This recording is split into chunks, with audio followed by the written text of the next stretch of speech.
Olá, estamos dando início ao quarto programa da 15ª edição do Fórum Internacional de Televisão TV Morfoses. Vamos saber quem são os convidados dessa mesa. Cláudio Magalhães é jornalista com aperfeiçoamento em Public Relations. É especialista em administração mercadológica, mestre em comunicação social e doutor em educação. Professor orientador do mestrado em gestão social, educação e desenvolvimento local e do Instituto de Comunicação e Artes do Centro Universitário UNA. É sócio coordenador do Estudar, acompanhamento educacional. Fundou a Associação Brasileira de Televisão Universitária, onde atualmente exerce o cargo de conselheiro.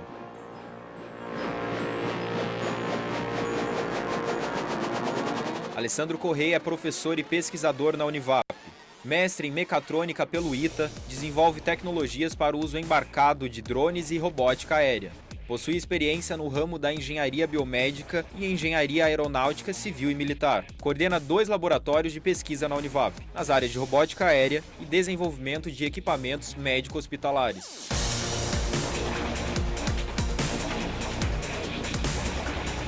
Fábio de Sales Guerra de Suzuki. É engenheiro eletrônico e mestre em engenharia pela Escola Politécnica da Universidade de São Paulo. Doutor em engenharia pela Universidade de Tóquio. Sócio fundador da Miria Portal Soluções LTDA, coordenando o desenvolvimento de soluções para Miria Asset Management e arquivo digital. Sebastião Esquirra é mestre e doutor pela ECA USP. Bolsista Fulbright na Michigan State University, pesquisador na pós-graduação na Universidade da Carolina do Norte e Autônoma de Barcelona. Na Universidade Metodista de São Paulo, foi diretor da Faculdade de Comunicação Multimídia, coordenador de programa de pós-graduação em comunicação e coordenador do grupo de rádio e TV. É consultor da FAPESP, CAPES, CNPq e de diversas revistas acadêmicas brasileiras.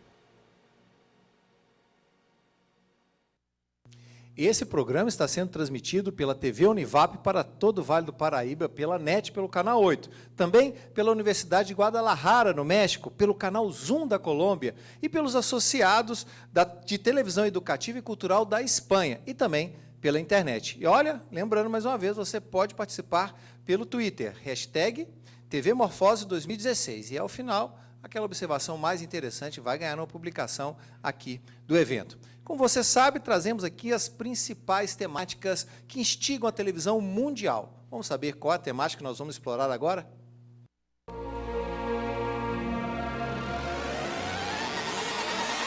Como a engenharia está presente hoje na produção audiovisual? O que mudou na armazenagem dos conteúdos? Como os drones podem auxiliar na realização de imagens aéreas? Quais os limites? E, finalmente, como os profissionais e educadores de comunicação podem se aproximar da engenharia? Engenharia e comunicação será o tema do 4º programa do TV Morfoses Brasil 2016.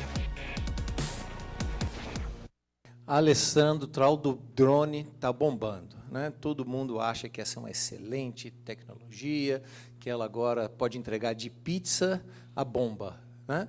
E aí, o que isso interfere, na sua opinião, na televisão? Isso é bom ou ruim, o desenvolvimento dos drones? Bom, primeiramente, boa noite e obrigado pelo convite de estar aqui, né, falando com vocês.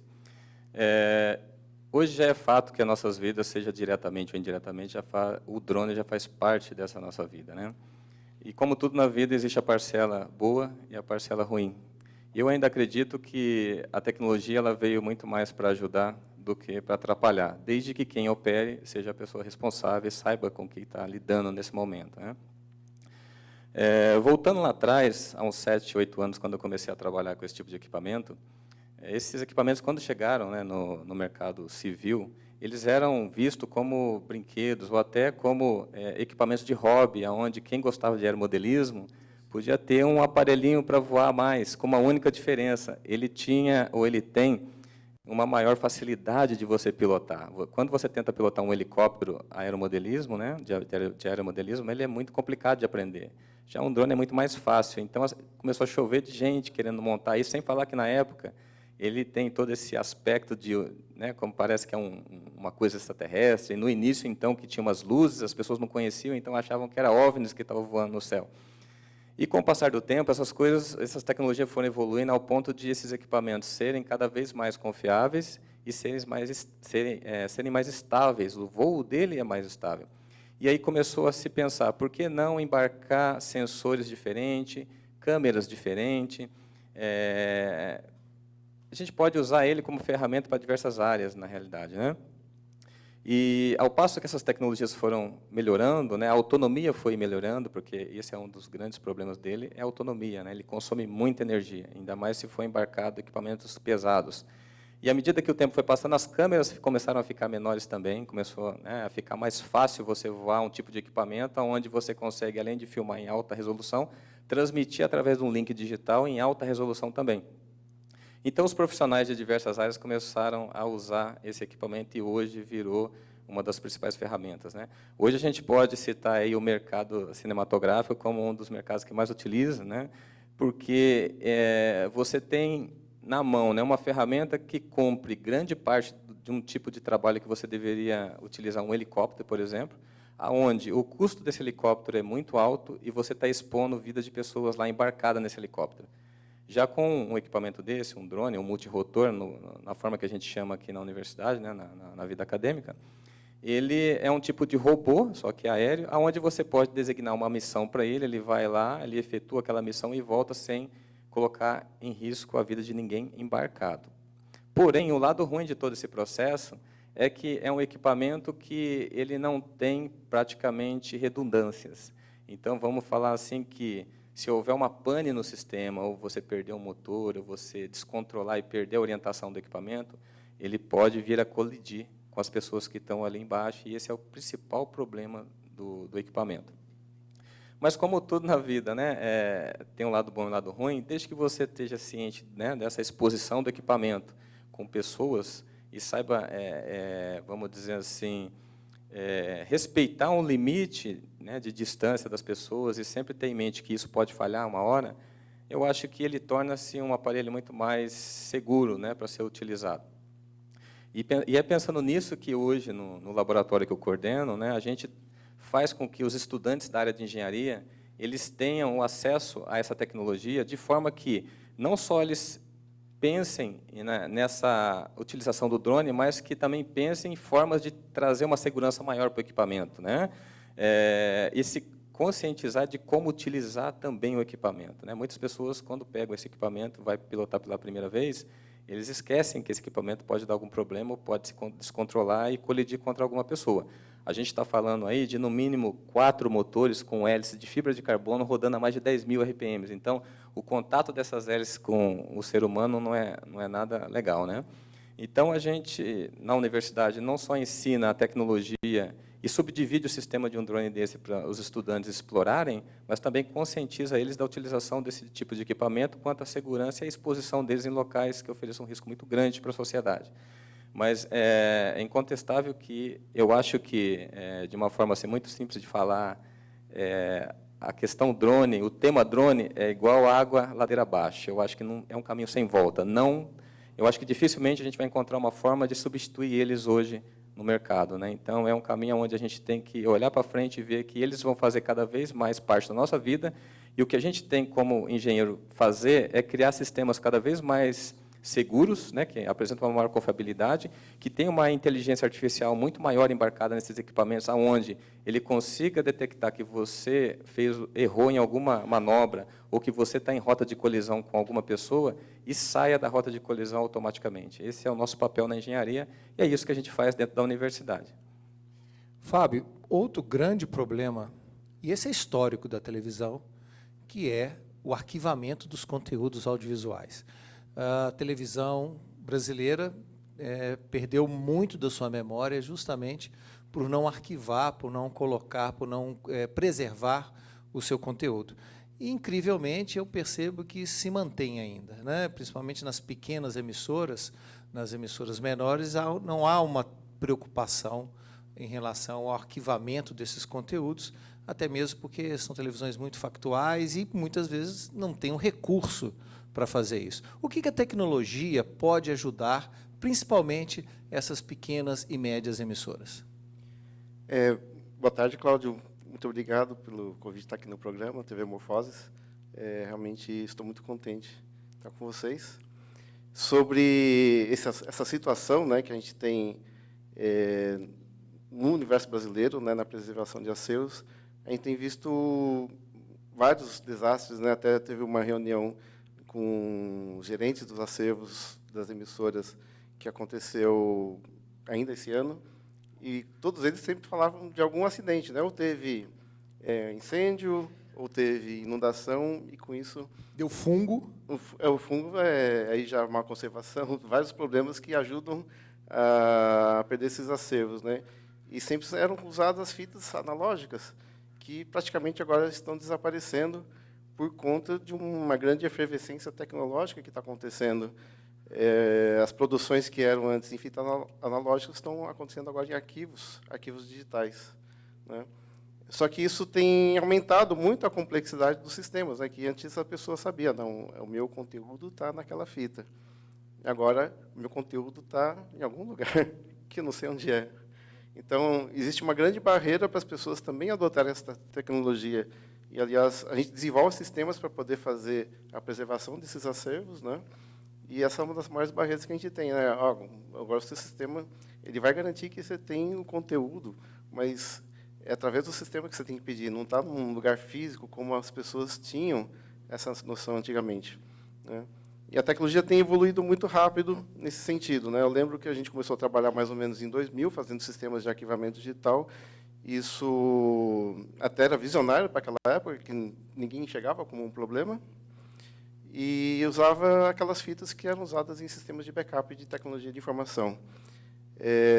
Com a evolução, surgiu uma família chamada LTO, que são fitas magnéticas, que digamos, ter os mesmos problemas que as fitas de vídeos, que também são meios magnéticos. Então, eles têm um problema de preservação bastante limitado, vai durar, no máximo, 20 ou 30 anos. Então, você tem que sempre ficar copiando essa fita. Ele se presta muito bem porque o custo é muito baixo, né? Então, ao invés de você ter só uma fita, como tinha antes, agora você pode ter duas. Então, se tem um incêndio ou enchente, você vai ter lá o backup, você não vai perder o seu conteúdo.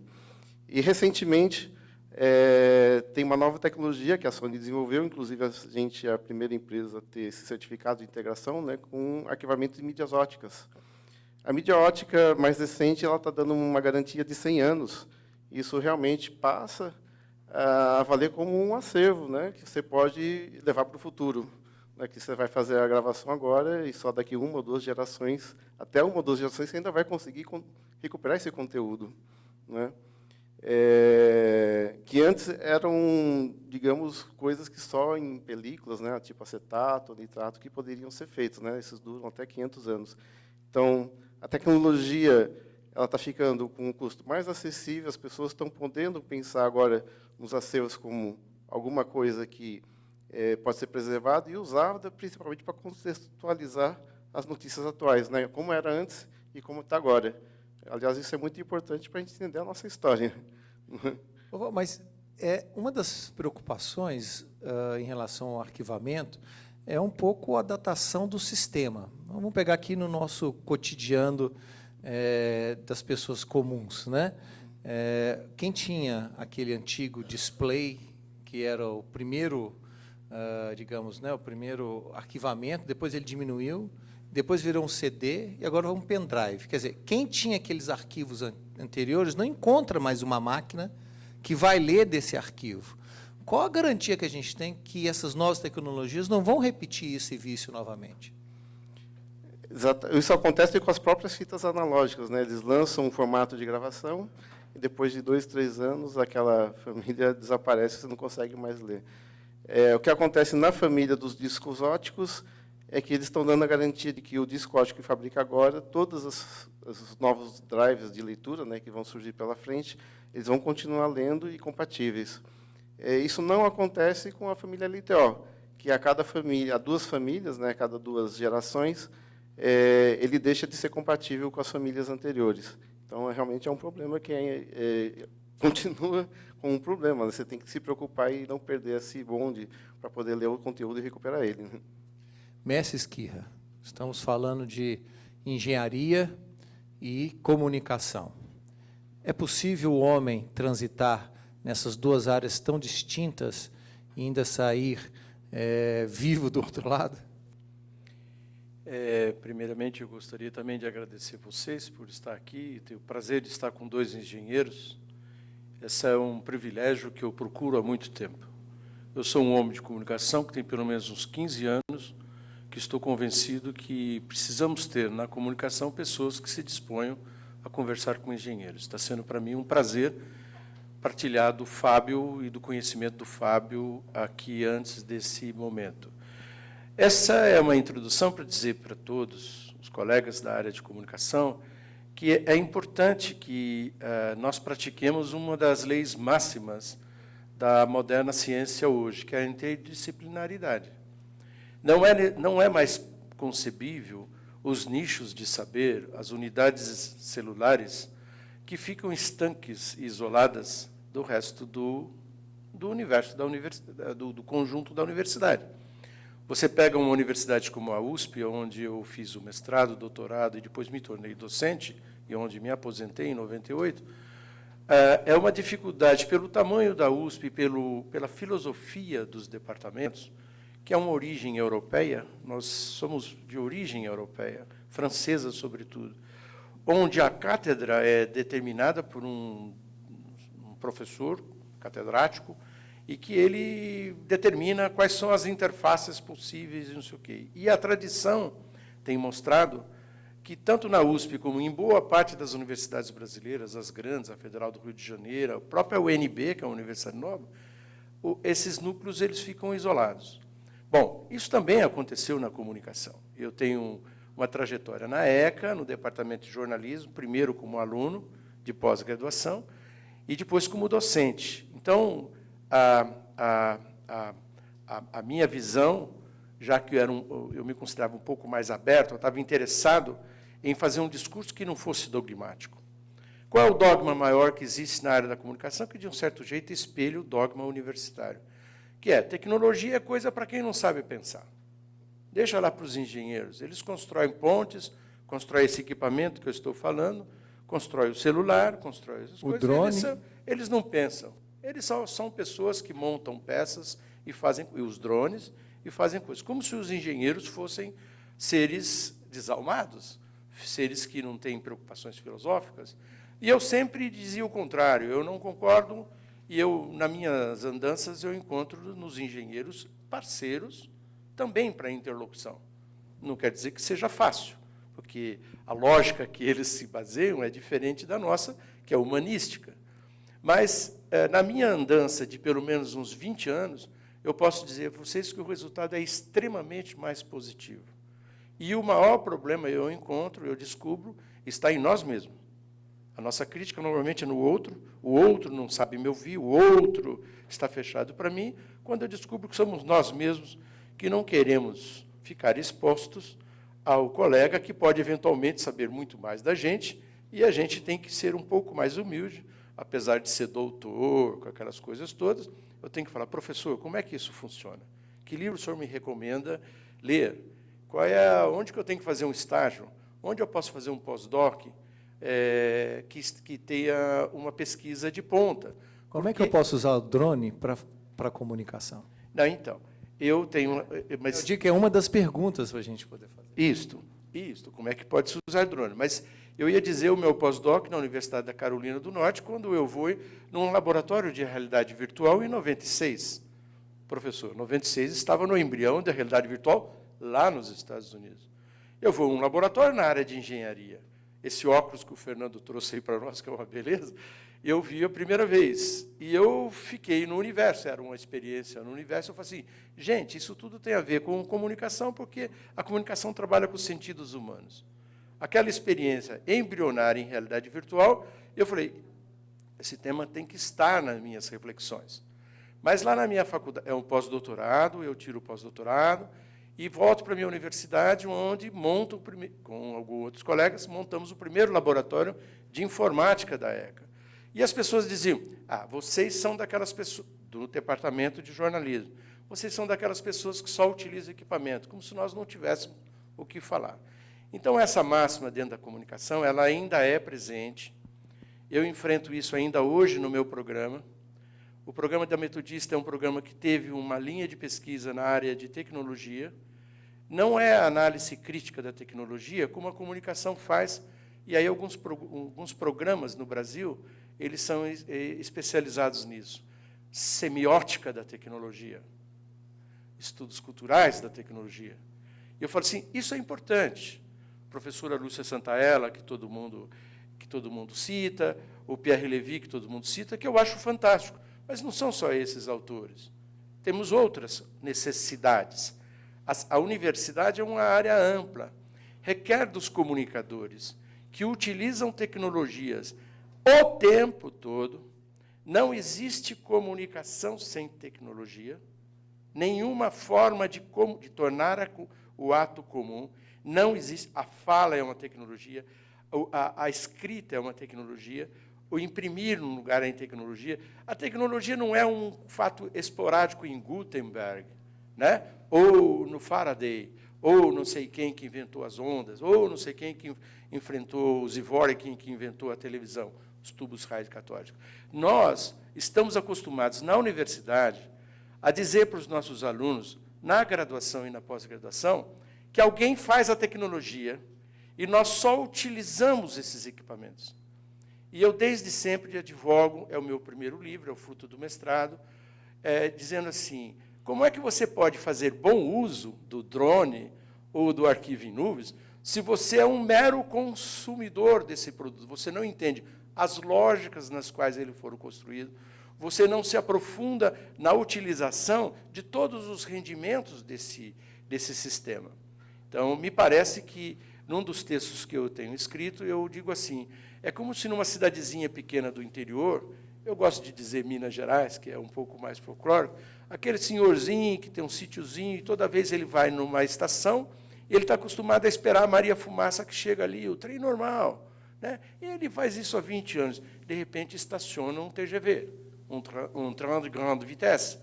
Ao trem chegar, ele fica absorto, mas aí abre-se a porta, ele entende que todo mundo entra, ele entra também, ele embarca. A capacidade dele de entender o que está acontecendo com ele e os recursos disponibilizados naquele sistema, naquele aplicativo, naquela plataforma, é infinitamente pequeno, porque ele é um analfabeto naquela questão. Então, para mim, não é só questão de, na universidade, da gente permitir que os alunos tenham equipamentos, é que elas passem a ter acesso às lógicas. E aí é necessário que a gente tenha o coração aberto e o espírito científico bastante alargado para, sobretudo, conversar com engenheiros e entender que os engenheiros estão pensando no drone, como o senhor está, e eu estou falando, vi um site, o Futurismo, ele chama-se Futurismo, dizendo, daqui para frente, os departamentos de jornalismo vão usar drones, porque é muito mais fácil você fazer um drone subir e ir num determinado local onde está tendo um acidente, pegando fogo numa favela, e você transmitir quase que em tempo real imagens do local. Então, nós vamos, sim, precisar ter uma interface com a engenharia, entender melhor os drones, o lado bom, nós temos que nos capacitar para evitar que, ao dominar um drone, ele caia e fira alguém. Nós temos que saber o que são os big data, nós temos que saber navegar nos sistemas dos grandes bancos de dados, nós temos que saber explorar todos os aplicativos e plataformas que nós temos disponíveis. E é necessário, portanto, que nós nos aproximemos das ciências duras. Essa é a minha primeira resposta a você. Fábio, você tem há mais tempo trabalhado com a turma da comunicação, se aproximado mais disso, tem feito do seu trabalho isso. Quais são as dificuldades que você tem encontrado nessa relação? É verdade, quando a gente desenvolve sistemas para fazer arquivamento, se você não cria um índice, um catálogo para que você possa recuperar esse conteúdo posteriormente, você só está acumulando, a gente chama de lixo mesmo. Então, a gente tem se aproximado de várias especialidades na área, principalmente professoras da ECA, que têm nos orientado em como fazer uma boa catalogação. E, então, a gente acaba desenvolvendo sistemas que são operados por bibliotecários. Isso, essa interface multidisciplinar, para a gente, é uma realidade já há bastante tempo. para a gente poder realmente construir algo que tenha um valor, de fato, né? Seja utilizável. A dificuldade que a gente tem é justamente assim, a gente cria novas ideias e que às vezes está além da compreensão daquele momento. Então a gente fala, olha, a gente tem um novo sistema de catalogação baseado em índices de dicionários especializados. E as pessoas estão muito acostumadas com aquele trabalho do dia a dia, e quando você mostra uma nova coisa, ela continua fazendo do jeito anterior. Então fazer essa mudança é o maior desafio. Acontece também com os drones, você está visualizando o uso muito mais do que talvez o cidadão comum esteja pensando? Sim, a cada dia que passa, né, a gente vai vendo novas aplicações ou tecnologias que hoje estão embarcadas nesses drones que a gente possa melhorá-las, né, e trazer uma maior qualidade na transmissão de imagem, uma maior qualidade no link, uma maior qualidade na estabilidade da imagem também, né? Porque é interessante que o engenheiro, se você deixar, ele projeta para ele usar. Então, essa questão das interfaces com outras áreas, ela é muito interessante por conta disso, né? Nós devemos ouvir muito mais quem vai utilizar do que projetarmos para nós mesmos. Então, muitas vezes eu projeto uma coisa para mim que quem realmente vai utilizar fala, não, mas não precisava de tanto botão assim, um botão só para ligar e desligar para mim já era suficiente. Então, isso não acontece só nessa área, né, dos drones ou das imagens, né? A gente tem outros projetos na área, por exemplo, de próteses robóticas, onde a gente desenvolve próteses impressas em impressora 3D, e onde eu vou conversar com o fisioterapeuta para saber como ele vai utilizar aquela prótese. Se o material que eu estou utilizando é um material que ele acha adequado para a aplicação. Então, porque se deixar por conta minha, eu vou projetar do jeito que eu acho melhor. Só que eu nunca posso esquecer que não sou eu que vou ser o usuário final desse equipamento, desse dispositivo. Então, as interfaces com as demais áreas é uma coisa muito interessante e é aí que enriquece o nosso conhecimento, principalmente em ter realmente um material que seja uma ferramenta poderosa para a área onde ela vai ser destinada, né? Então, eu acredito muito que é muito, muito importante. Especificamente, voltando à ideia do drone, a legislação para os drones é algo que está se aproximando, ainda demora um tempo, porque, ao que tudo indica, ainda não tem uma boa regulamentação sobre o uso de drone. Olha, hoje a regulamentação, já existe alguma coisa preliminar e já está sendo feita uma coisa que abrange mais detalhes na utilização desses equipamentos, mas não é uma tarefa fácil você fiscalizar tudo e qualquer aeronave desse porte que está subindo hoje em dia, aí, não só o Brasil, mas o mundo todo. Nós não somos o único país que sofre com esse problema, né? Então, a gente tem, por exemplo, os Estados Unidos, que lá proibiram o uso de drones em parques, né, onde as pessoas estão no dia a dia lá utilizando, né, você não pode. Em aeroportos, perto de aeroportos. Exato. Então, o que o americano fez? Aonde pode causar problema é simplesmente proibir. Falou, você quer pilotar? Pilota numa área que não tenha pessoas, né? E obrigou os fabricantes de drone a colocarem no software embarcado uma condição onde você tem todos os lugares onde a área de segurança, onde você não pode, né, transitar com equipamento desse, né, voando, onde quando você chega próximo dessa localidade, via GPS, o computador interno do drone sabe que ele está chegando perto de um aeroporto, perto de uma área de presídio, perto de uma área de segurança, ele volta. Então, eles obrigaram o fabricante a ter isso, desde que saia de fábrica, já venha com esse dispositivo para não adentrar esse espaço aéreo, né? Então, existe diversas ferramentas que estão sendo criadas para poder favorecer a segurança e a utilização deles. Aqui no Brasil, para nós temos alguma coisa já que estabelece, por exemplo, que a gente deve ficar entre 50 a 60 metros de distância das pessoas que nós estamos filmando, a não ser que você assine um termo de consentimento que você aceita se expor próximo dessas aeronaves, né? Então, se você procurar na internet hoje, por exemplo, você vai achar muita gente que faz a filmagem de casamentos, onde o sujeito entra com o drone dentro de uma catedral e faz ali uma imagem aérea quase encostando nos noivos, né? Então, você inclusive vê acidentes onde a pessoa que está fazendo a filmagem do casamento colidiu com os noivos, e é complicado, né? Então, eu acho que o trabalho aí não é só a legislação, é muito mais na conscientização da utilização desses equipamentos. Porque, até então, quem utilizava esses equipamentos por meio de hobby, eles tinham um local apropriado que eles iam voar com o equipamento, seja um aeromodelo, um helimodelismo, que seriam os clubes de aeromodelismo. Hoje, com essa utilização dos drones para fins gerais, né, de publicidade, de segurança, entre outras coisas mais, nós saímos daquele ambiente controlado, que era o aeroclube, longe de das pessoas, né, e passamos a colocar o equipamento junto com a população. Então, eu acredito que a conscientização seja um instrumento bem mais poderoso, né, do que propriamente a legislação de poder controlar o uso de um dispositivo tão pequeno que pode ser decolado de qualquer lugar, né, dentro até de um auditório. Então, fica bem complicado. Como é que é a sua visão sobre essas inovações da engenharia para o processo comunicativo, tanto de novos tipos de arquivamento digital, como equipamentos autônomos, como drones e outros?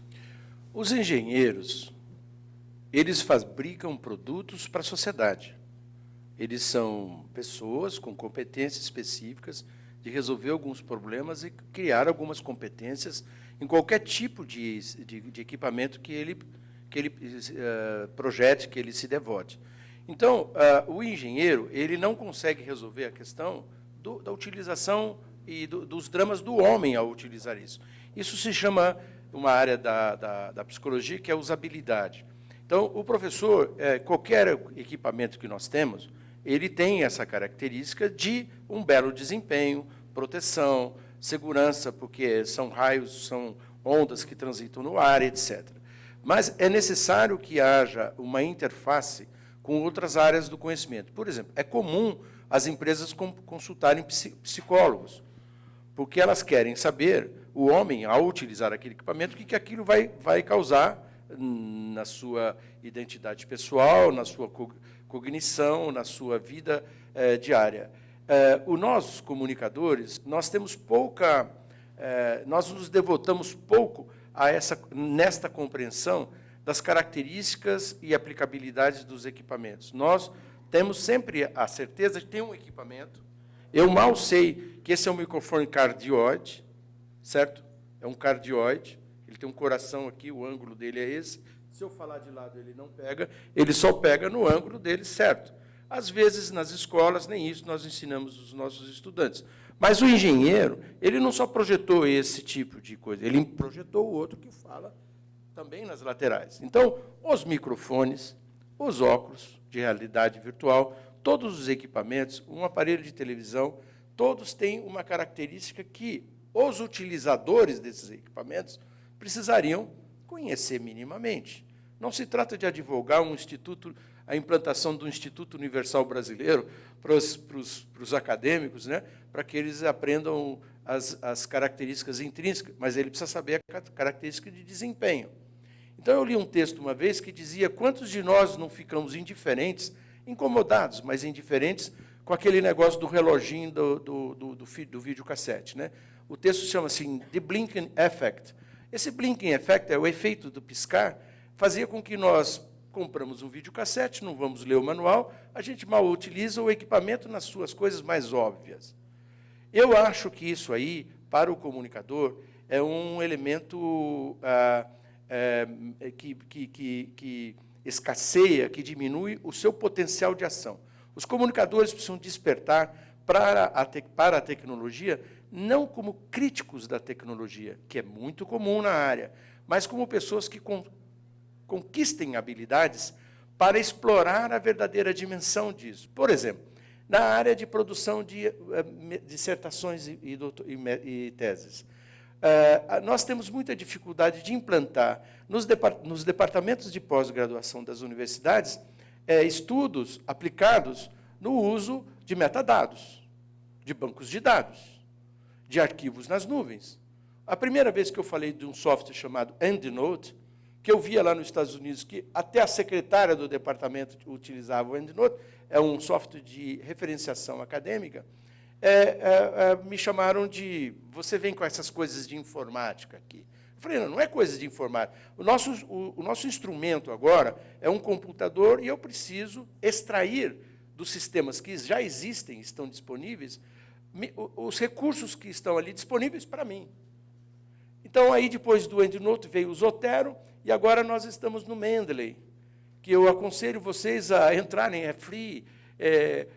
Nós não precisamos mais, tem algumas pessoas que fizeram mestrado aqui com a gente lá na Metodista, nós não precisamos mais ficar preocupados em fazer a referenciação no fim.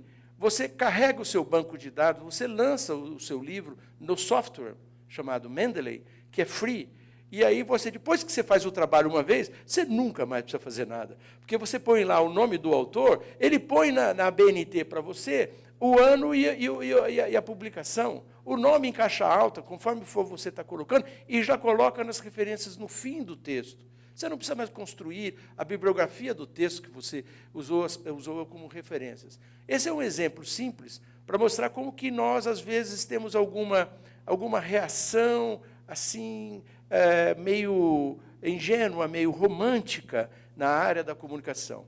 Nós estamos num evento chamado TV Morfoses. O que é morfose? Né? Se não é a simbiose entre o homem e máquinas. Então, nós estamos falando de TV Morfose. Então, agora eu gostaria, então, lembrei de citar, nós temos um livro, o professor Gabriel, já há muito tempo, publica o livro da TV Morfoses. Eu gostaria de apontar para vocês, porque é uma fonte que vocês têm de acessar textos produzidos nesse evento. Exatamente nesse livro tem um texto meu, que fui graciosamente convidado para participar, onde eu aponto algumas dessas questões, dizendo que nós precisamos mudar essa realidade. Nós precisamos conversar, sim, com economistas, nós precisamos ter, além do nosso contato com historiadores, com antropólogos, com psiquiatras, com gente da cultura, gente do cinema, nós, comunicadores, precisamos ter interfaces abertas, porque os desafios da pós-modernidade são gigantescos a todos nós.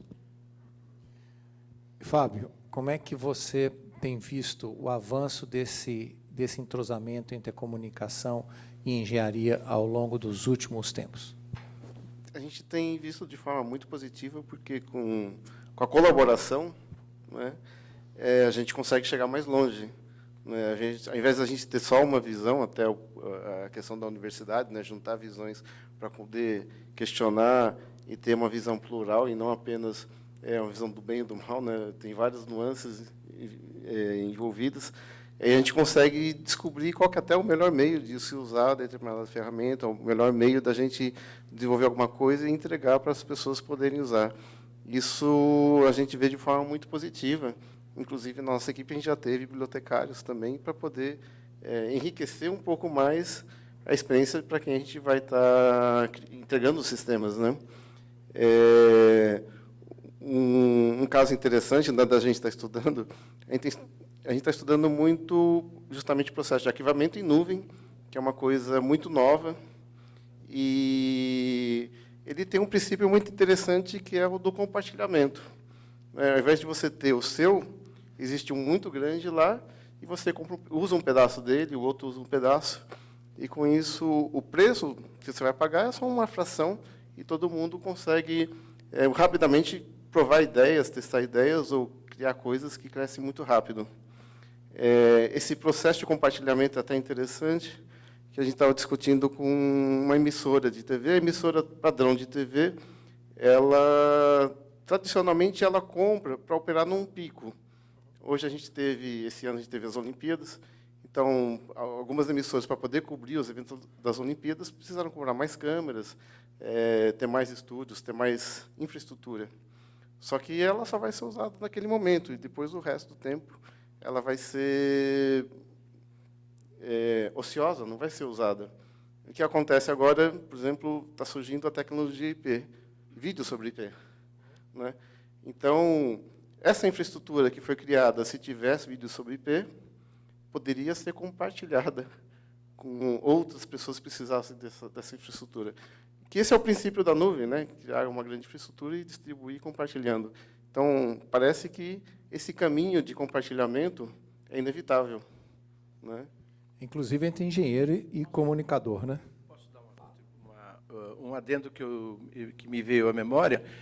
Conversando com o professor Fábio, eu não sabia que ele era da Poli, e a gente, então, lá atrás, um tempo atrás, fizemos o diretor da Poli foi até a ECA, a minha procura, porque eu tinha conseguido o primeiro Antena, que está hoje no Departamento de Jornalismo, e ele falava, mas isso é uma coisa bonita, então nós vamos ter um laboratório na USP que está sintonizado com o Washington, foi uma doação do governo americano, e o professor Landi, Francisco Romeu Landi, que era o diretor da Poli na ocasião, ele achava que tinha que ter essa interface com a comunicação.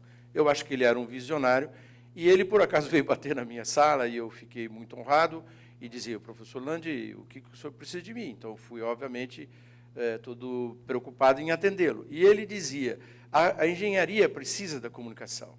E, mesmo nessa época, desenvolvemos algumas iniciativas, e surgiu uma vaga no departamento de jornalismo, porque nós estávamos montando um laboratório de redação informatizada. E eu dizia, aqui no departamento, o que conhece melhor tecnologia sou eu, mas eu não consigo dar aula de tecnologia informatizada. Não sei reinstalar um sistema operacional, eu sei o que é uma memória randômica, eu sei algumas coisas porque eu leio alguns livros, mas eu não posso ser professor. Então, criamos a vaga, eu falei, nós temos que buscar o professor fora da ECA. Nós temos que procurar um professor, aliás, fora da comunicação. E buscamos, com o professor Reinaldo Silva, uma indicação, e ele indicou uma pesquisadora, já doutora, que trabalhava lá com eles, que por acaso é amiga do Fábio, descobrimos aqui, a Milene Melli. A chegada da Milene, fizemos concurso, outras pessoas concorreram, ela tinha mais titulação, tinha mais experiência, e acabou sendo a vencedora. A chegada dela no departamento de jornalismo criou o maior problema para mim, porque as pessoas diziam que eu estava engenheirando o departamento, onde já se viu ter uma engenheira. E eu dizia para eles sempre, sim, mas vamos ser honestos, quem é que poderia dar essa disciplina? Tem que ser uma pessoa que tem competência de chamar um técnico da USP e falar para o cara, nós precisamos do software tal, precisamos reinstalar, precisamos tanto de memória, precisamos estar em rede, porque montar o laboratório é fácil. Agora, ensinar os alunos, os meandros, tal, aí é uma outra complexidade. Então, o contato dos engenheiros com a comunicação, pelo menos nas palavras do professor Reinaldo, que é da mecatrônica, que é a área dele, sempre para mim dizendo assim, Esquirra, como é que é difícil encontrar gente que tem disposição. O contato que você teve é no CBD, que é a Biblioteca e Documentação da ECA, onde tem a professora que você falou, a Regina, ela é mais open-minded, então ela é mais flexível e ela, obviamente, quer saber mais. Lá também tem a professora Sueli, está me faltando o sobrenome dela, que ela foi diretora do CIB, Serviços Integrados de Bibliotecas da USP. Ela é da comunicação, e é uma pessoa absolutamente ampla, aberta nessa questão da tecnologia. Mas isso é raro. Eu percebo que agora existe uma disposição maior, mas eu acho que ainda nós temos que dinamizar mais isso e ter na comunicação espaços onde pessoas de outras áreas elas venham trazer a sua contribuição como especialistas que elas são, e não que alguma pessoa de comunicação faça cursinhos rápidos ou leia manuais e se intitule professor daquela disciplina. Veja, o colega de drone, ele está desenvolvendo o doutorado dele na área de medicina. Então, um engenheiro na área de medicina. Vejam, eles lá são muito mais orgânicos, são muito mais rápidos que nós. Eles sabem que ele tem uma contribuição a dar na área da medicina. E o médico sabe que o engenheiro tem uma contribuição a dar porque ele domina uma competência que não deu tempo do médico ter. Vocês estão sabendo que acaba de acontecer a primeira operação de olho totalmente robótica?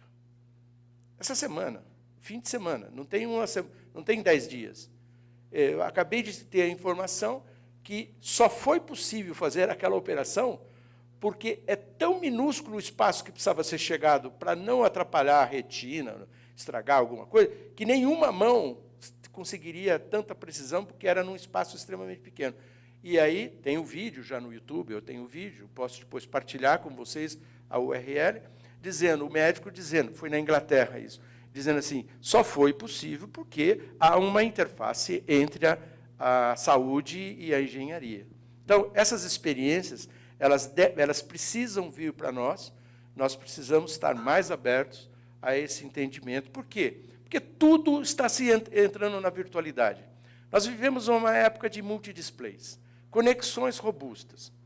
É um problema a conexão no Brasil, porque nós não temos conexão segura. O 3G funciona mais ou menos, o 4G não funciona quase nunca, isso mesmo no estado de São Paulo. E onde conexão no PNBL não saiu, e o Programa Nacional de Banda Larga não saiu, não vai sair, e o atual governo está cortando acesso à internet de universidades federais, de escolas públicas, de bibliotecas, de centros de saúde, onde as pessoas estavam marcando consultas nos hospitais através das LANs e entrando nos sistemas informatizados. Então, nós não estamos avançando, como nesse momento, infelizmente, um olhar crítico do que está acontecendo é uma desaceleração. Então, conexões, equipamentos novos, realidade virtual, a câmera de 360 graus, que o Fernando deixa a gente tudo aqui de queixo caído. Imagine o jornalismo 360 graus. O Fábio me falou algumas coisas assim, já tem até cinema em 360 graus. Então, as tecnologias estão evoluindo de uma dimensão e a gente não pode ficar ensinando a cinema quando era ainda na época do celuloide. Então, é fundamental que nós apontuemos que é interessante, necessário, para que os comunicadores emergem com as novas tecnologias e com outras profissões. Alessandro, já tem o drone com câmera de 360 graus. É verdade. Recentemente, a gente teve um evento aqui na universidade, o Open Campus, onde eu levei o drone para fazer umas tomadas aéreas do evento, né, para depois passar para o pessoal da TV. E lá no meio do evento, o Fernando me mostrou uma câmera que até então eu ainda não conhecia ali pessoalmente. Falei, Alessandro, isso aqui é uma câmera de 360, né? Eu falei, poxa, que legal. Eu olhei para um lado, tinha o meu drone. Eu olhei para o outro lado, tinha a câmera dele 360. Eu falei, Fernando, vamos colocar isso aí no drone e vamos voar. Né? Então, naquele exato momento, a gente não tinha nem as conexões ali para poder fixar no drone, mas a gente deu um jeito ali na hora e conectou que é coisa embaixo. de engenheiro, né? Vamos resolver problema. Tem fita crepe e arame, a gente resolve, Exatamente. Né? No meu tempo, tinha a série MacGyver lá, que até eu tinha o apelido, quando jovem, por resolver várias coisas com o que tinha ali em mão. Mas a gente colocou... Conhecido RTA, Recurso Técnico Alternativo, que no Brasil é conhecido como gambiarra. Gambiarra, exatamente. Aí colocamos a câmera embaixo do drone e eu fiz um sobrevoo no evento todo, e aí retornamos o equipamento, né, em solo, pegamos o vídeo, colocamos no óculos e virou a sensação de quem passava no meu stand de robótica, que a gente nem tinha nem previsto que ia ter isso. Então, a gente pegava o óculos, dava para a pessoa via todo o voo em 360, e o interessante é que, quando eu faço o voo para pegar imagens aéreas, geralmente eu voo com mais de uma câmera, voo com 2 ou até 3 câmeras, uma estabilizada com gimbal, né? Para quem não conhece, gimbal é um sistema onde você coloca uma câmera, independente do movimento do drone, a câmera fica parada, né? Então, é uma cabeça da galinha. Então, isso era muito conhecido nos recursos de helicópteros que fazem tomadas aéreas, onde a imagem sempre está lá bonitinha, estável, por mais que o helicóptero balance, e nós transportamos essa tecnologia para os drones também. Então, tem sempre uma imagem lá em Full HD estabilizada, que eu estou vendo aqui embaixo e enquadrando do jeito que eu quero, mas veja, eu estou enquadrando. O olhar é meu de engenheiro, então, muitas vezes, a pessoa da área de TV vai falar, não, mas você não queria ver isso, né? E fica muito difícil. Então, uma das coisas que a gente fez também é criar um link de imagem e um sistema de controle, como se fosse uma ilha, onde eu piloto para a pessoa, né, que trabalha com a imagem e falo, olha, passa por cima de tal lugar que eu vou controlar o gimbal e vou fazer o enquadro que eu quero, né? Então, ele consegue interagir no drone e alterar o ângulo da onde a câmera está, né, independente do jeito que eu esteja pilotando. Então, foi uma coisa assim, muito interessante, né? Agregar uma tecnologia que tinha acabado de chegar na mão, né, do Fernando em cima do equipamento onde a gente não tinha nem previsto, mas demos um jeito lá e sobrevoamos e pegamos a imagem. Então, isso é uma coisa muito interessante. Então, 360 graus realmente dá para colocar, nós colocamos e ficou muito bom. E, concluindo só, a gente não precisa mais ter aquela imagem fixa que a pessoa que fez a tomada aérea nem sempre pegou o que você queria. Com essa câmera, você olha para onde você quiser.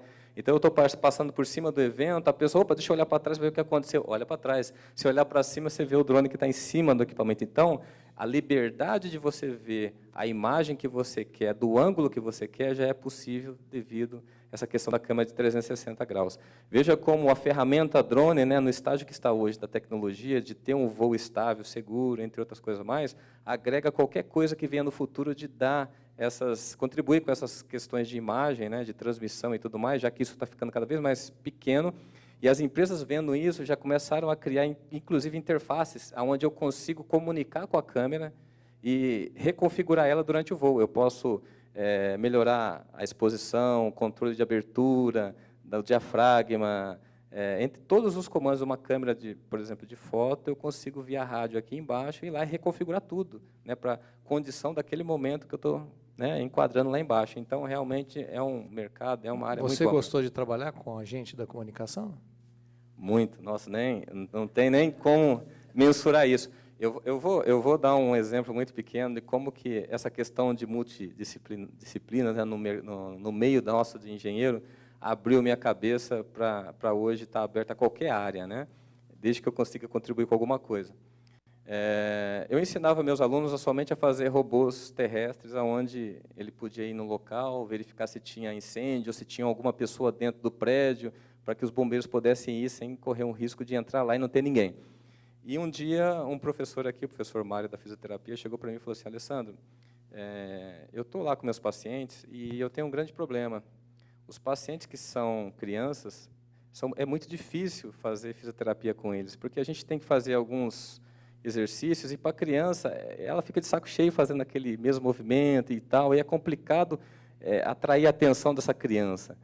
Então, eu estava pensando em você criar um tabuleiro todo colorido, onde acendia luzinhas, e eu queria medir o reflexo do tempo que acende a luz, e essa criança vai lá e aperta.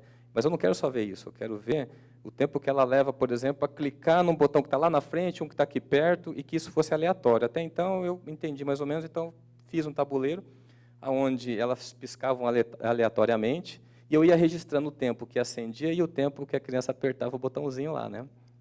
Mas ainda não estava entendendo direito o que ele ia fazer com isso. Aí eu entreguei para ele, e aí na semana seguinte ele falou assim: olha, vamos lá na clínica para você ver o que você fez. E chegando lá eu vi uma criança que, para ela, o exercício que ela estava fazendo de fisioterapia era praticamente um videogame. Então ela tinha prazer de ir até a fisioterapia fazer aquele exame, né? E o fisioterapeuta estava feliz da vida porque a criança estava compenetrada naquele movimento, né? E ela estava lá fazendo os movimentinhos dela, sabe, com aquela dificuldade que o bracinho dela ainda estava sendo recuperado.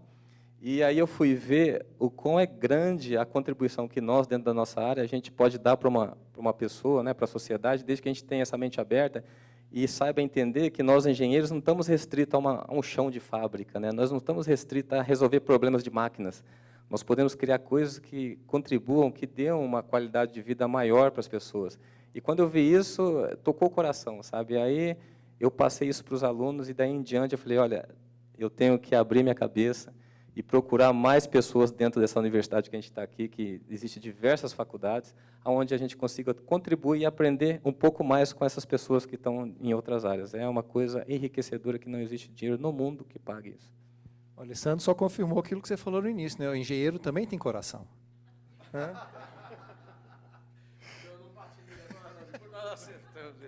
Não, a sua fala me fez lembrar a questão da informática, né, da automatização dos processos. É importante apontar, né, que atualmente os robôs, eles estão em todos os lugares. Um estudo nesse momento prevê que serão 210 milhões de empregos perdidos na Ásia, ou nesse ano, me falta saber se é nesse ano ou no próximo ano. Quer dizer, os robôs, os sistemas robotizados estão substituindo o trabalhador normal. E isso já é fato real na área do jornalismo, na área da comunicação. Eu pontuo para vocês que algumas notícias já são totalmente robotizadas. Existem sistemas robóticos que produzem notícia. E um dos exemplos melhores é da AP, um robô que criou 3.200 versões de uma única avaliação da Bolsa de Valores de Nova York em questão de 30 segundos. Ele fez 3.200 versões, porque eram jornais do mundo inteiro e que tinham perfis diferentes. Uma outra questão a falar nisso aí, quer dizer, além da informatização, isso tudo me faz tem me feito alargar o meu escopo científico, tentando entender se um dia, no exemplo do professor Nicoleles, na área de neurociência, se um dia nós vamos conseguir fazer comunicação através do pensamento. É um texto que eu tenho publicado numa revista A2, revista da FAMECOS do Rio Grande do Sul, que, se for o caso, é só procurar o link, mas fica muito claro que a evolução está fazendo com que a gente, um dia, possa, eventualmente, eliminar os meios de comunicação que mediam, né, os meios que intermediam o processo de emissão e recepção. Eu posso complementar? Claro, pois não. Eu vou aproveitar, nós estamos no finalzinho do programa, agradecer, e aí vocês fazerem as considerações finais. Lembrando apenas o que o Esquirra falou agora sobre a questão da notícia sendo já feita por robôs, que foi tema da nossa terceira, do nosso terceiro programa, TV Morfose. Nós discutimos bastante isso, e que certamente as pessoas que quiserem se aprofundar nesse tema vão poder consultar os programas da TV Morfose, que vão estar disponíveis para as pessoas, inclusive, consultar em outras ocasiões, né? E eu queria, mais uma vez, agradecer ao Esqui e também deixar as considerações finais, tanto para o Alessandro quanto para o Fábio. Bom, deixa eu só cumprimentar o professor e já fazer minhas considerações finais. Eu queria deixar bem claro para todo mundo que nós, engenheiros, não somos o bicho-papão de tirar o emprego das pessoas do mercado, né? Então, quando a gente cria sistemas automatizados, onde a pessoa que estaria fazendo aquilo o dia todo, né, e nós substituímos por um robô, uma máquina, na realidade a gente busca ter uma qualidade maior e um nível de produção maior daquele produto. Por outro lado, quando a gente fecha alguns empregos, a gente abre muitos outros, só que em áreas específicas, né, em outras áreas. Então, a gente sempre está, de certa forma, manipulando os empregos que estariam naquela área que a gente desenvolveu o equipamento que está sendo automatizado, mas ele foi para uma outra área, onde existe técnicos, engenheiros, mecânicos, entre outras pessoas mais, que estarão com vagas novas abertas aí nessa circunstância, né? Mas a gente sempre só muda o local do emprego, mas o emprego sempre existe, sempre vai existir. A pessoa fica mais qualificada, né? Eu lembro, quando me formei, os países que estavam mais automatizados, né, que foi lá em 80, era França, Suécia e Japão. E eram os países que tinham as menores taxas de desemprego, acho que mostrando que as pessoas estavam se qualificando e precisando de mais pessoas qualificadas. Até queria dar mais um exemplo dessa questão de juntar as pessoas e o resultado é melhor. A gente tem trabalhado com uma empresa em que eles têm pessoas antigas trabalhando em televisão, eles contratam pessoas novas. E quando eles estão consumindo novas tecnologias, eles colocam justamente a pessoa antiga que conhece, né, que já está há muito tempo na casa, ela conhece o negócio, junto com a pessoa nova que conhece a tecnologia, tem intimidade. Então, isso é uma receita para dar certo, né? Juntar visões diferentes, especialidades diferentes. Muito obrigado pela contribuição de vocês, foi uma mesa muito rica, e também obrigado a você que participou com a sua audiência. Não esquecendo, daqui a pouco tem mais, hein? Daqui a pouco tem tecnologias inovadoras na geração de informação, às 20 horas, e às 21h30, plataformas digitais de conteúdo audiovisual educacional. Isso tudo na 15ª edição do Fórum Internacional de Televisão TV Morfose. Daqui a pouco a gente volta.